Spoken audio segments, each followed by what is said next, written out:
two rails with the router sled, if you will, sitting on top of it to move back and forth, forward and back. The table, I cut all the wood on the mill, and it's pretty cost effective when you can cut it yourself. The way I have it, the workpiece adhered, I have two pieces of angle iron.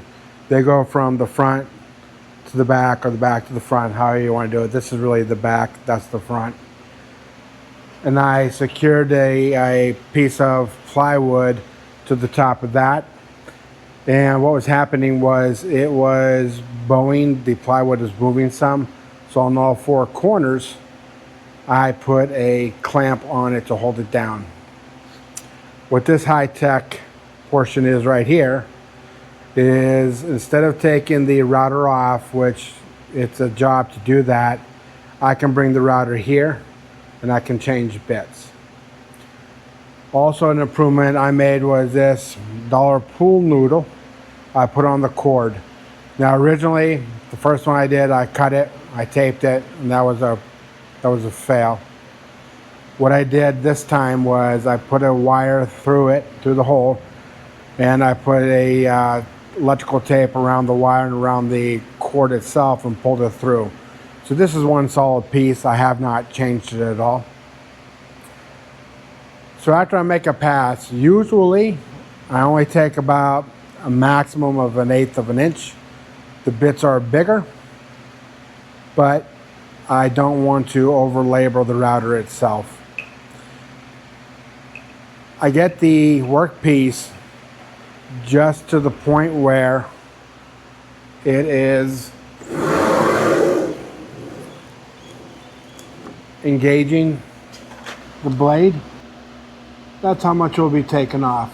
It's not a whole lot.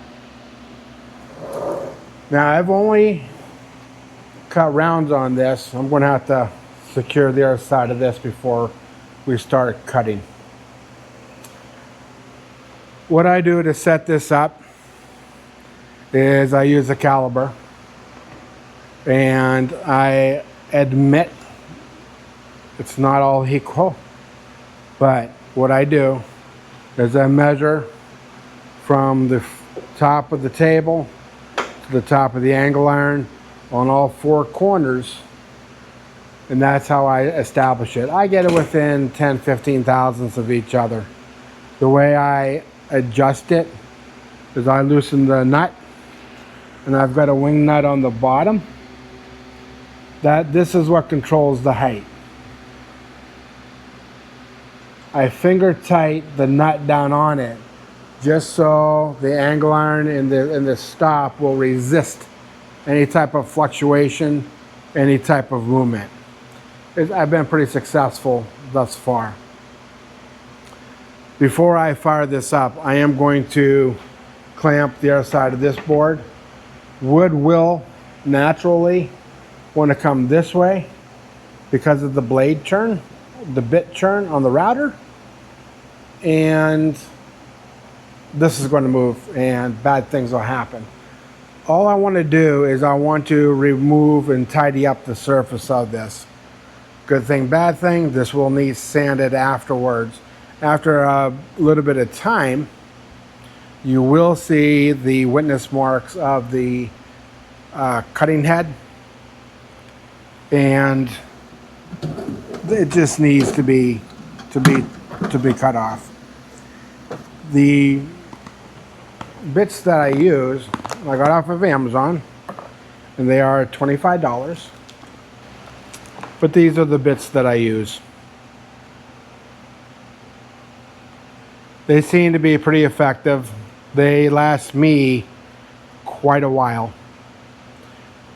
I don't take but probably 1/8 of an inch off, so there's a lot of head there left, and I do not go fast. I always go in one direction.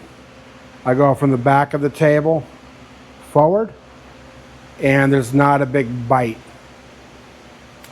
So let's cut this down. I'm going to secure it first, and then we're going to go ahead and surface this. My only goal is to make each side nice and flat. Let's mill these down. My intent is to mill these down, taking as least amount off as possible, and then flipping them over and getting the other side.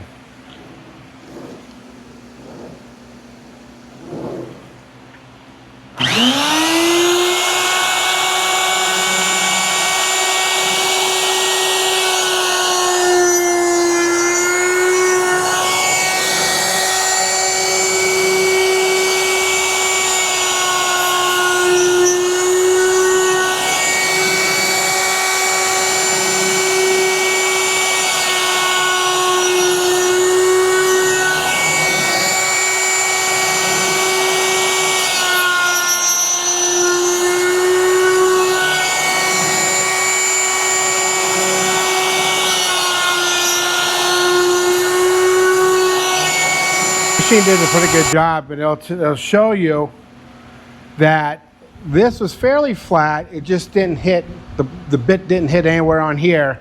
Here it's like this took a plummet. Now I have a lot of confidence that this is fairly flat.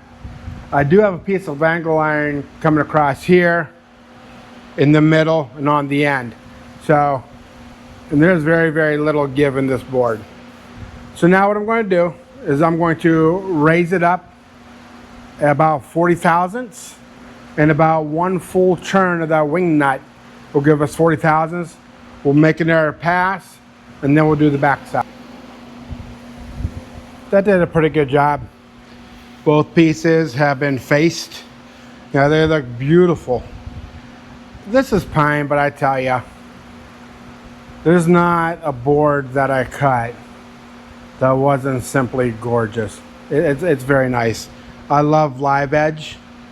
A lot of the times when I'm making dimensional lumber for me or for a friend, I keep the pieces that I'm cutting off. I don't waste very much wood at all. What I need to do now is I need to turn these over and do the same thing to the other side. What do you think I'm making? Put your thoughts in the comments. I'm going to adjust it up one more turn. That seems to be a pretty good number. One. Now the thing I don't know is I have never flattened live cut. I don't know what those edges are going to do.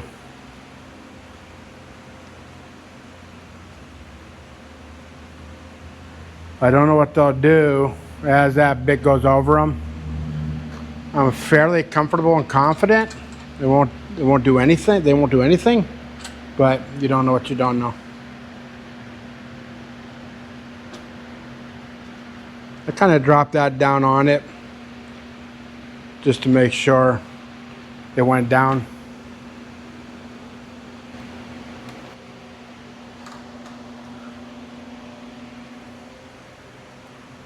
It is not cold here in Northwest Georgia. That's for dang sure. It's quite the opposite of cold.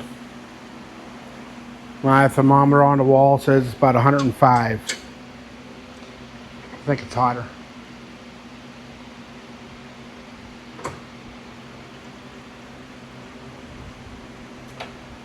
Okay, we're gonna go ahead and cut these down. Let's hope they don't explode and fly around.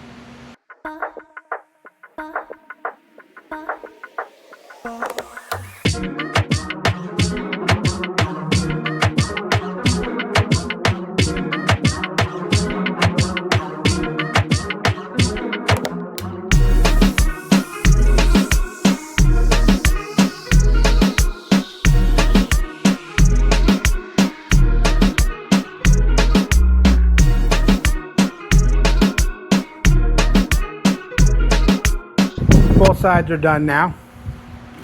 We almost had a problem. This piece started moving forward. Now, it did not clean them up 100%, but I'm okay with that. With what I'm doing with these, nothing will be affected by that. Isn't that just gorgeous? I love the live edge. both pieces. These just came out spectacular. Like I mentioned before, I use nothing but rough cut lumber. I have a sawmill. The reason I bought the sawmill is so that I could have my own wood. I wouldn't have to buy wood from any of the big box stores or purchase it online for a significantly markup, I'm sure. There's prices I didn't want to pay. I'm very lucky, I'm very fortunate.